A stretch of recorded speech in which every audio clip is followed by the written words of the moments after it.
Okay, so Parliament is central to our system of democracy, and I'd like to briefly reflect on what it's for, what actually comprises Parliament, and how it's similar or different to arrangements in other countries.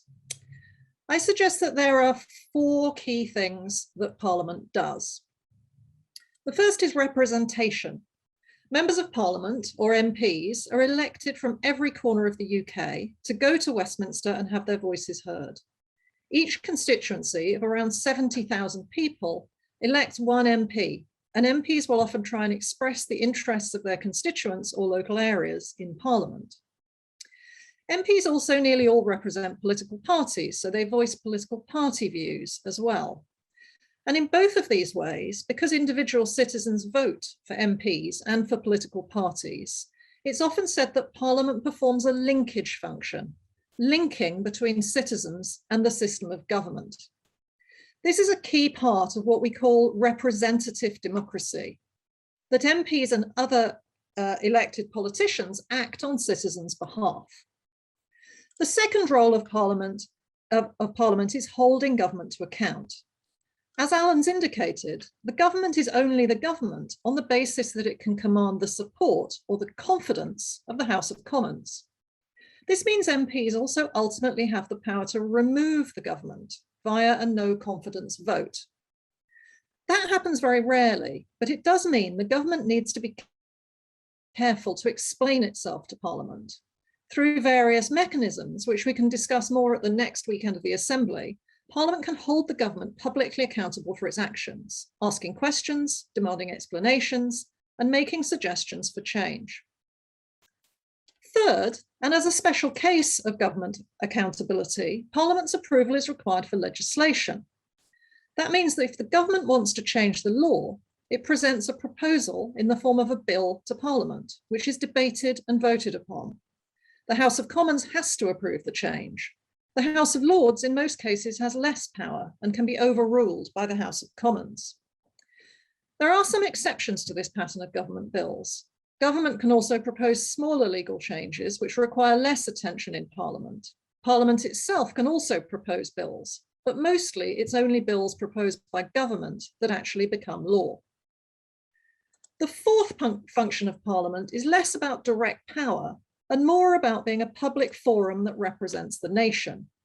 As well as scrutinising government and considering legislation, Parliament also holds debates on the key matters of the day. So, for example, if there's a national or international crisis, or a mood in the country that something ought to change, or just a need to think things through, like the impact of new technologies, this will be debated in Parliament. Crucially, Parliament is a very public place where debates are televised and transcribed. This means the public can see and hear what gets discussed in Parliament, and journalists can report it, creating transparency and accountability. So that's what Parliament does, but at a more basic level, what is Parliament? Who sits there? Well, as Alan said, Parliament has two chambers, the House of Commons and the House of Lords. The House of Commons has 650 members, each elected to represent an individual constituency. Usually, though not always, the government has a majority in the House of Commons. That is, the government's party, or combination of parties, if there's a coalition, like during 2010 to 2015, holds a majority of seats.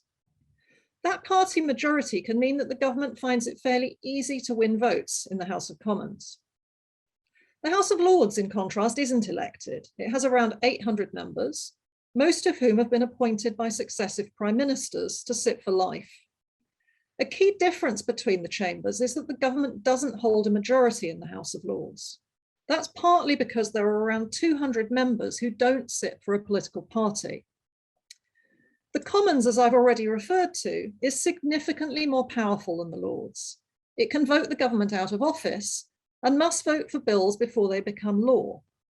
But there's no expectation that the government should retain the confidence of the House of Lords, and it can also only delay rather than veto most bills. What happens most of the time is that the Lords suggests amendments and encourages members of the House of Commons to look at things again, but that MPs can ignore the Lords' suggestions if they please. Generally in Parliament, rather than one group forcing another to change direction, The fact that the Commons is watching the government and the Lords is watching the Commons, and this is all happening in public, means that policy is more carefully considered. Finally, it's worth a word about how the arrangements at Westminster differ from other places. All democracies have a parliament, and much of what happens at Westminster is pretty standard, but a few comparisons are worth pointing out. First, the Westminster Parliament clearly has two chambers, and some parliaments have only one. Two-chamber parliaments are common in large democracies, for example, like France, Germany, Italy, Canada, and the US. Often smaller countries have just one chamber, and notably the devolved legislatures in Scotland, Wales, and Northern Ireland each has only one. Second, the House of Lords is unusual in being unelected, but it's not unique. Notably, the Canadian Senate is all appointed. Third, the Westminster electoral system makes single-party majorities in the House of Commons quite likely.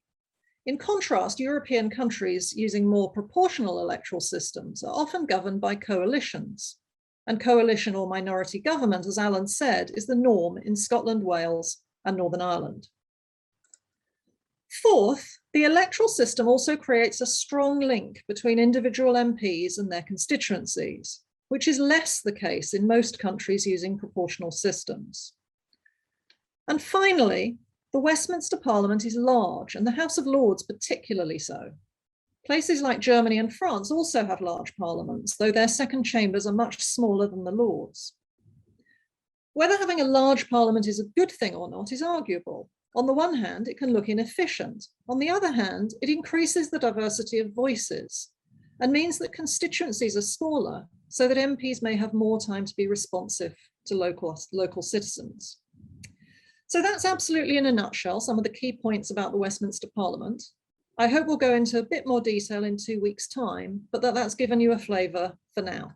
Thank you very much.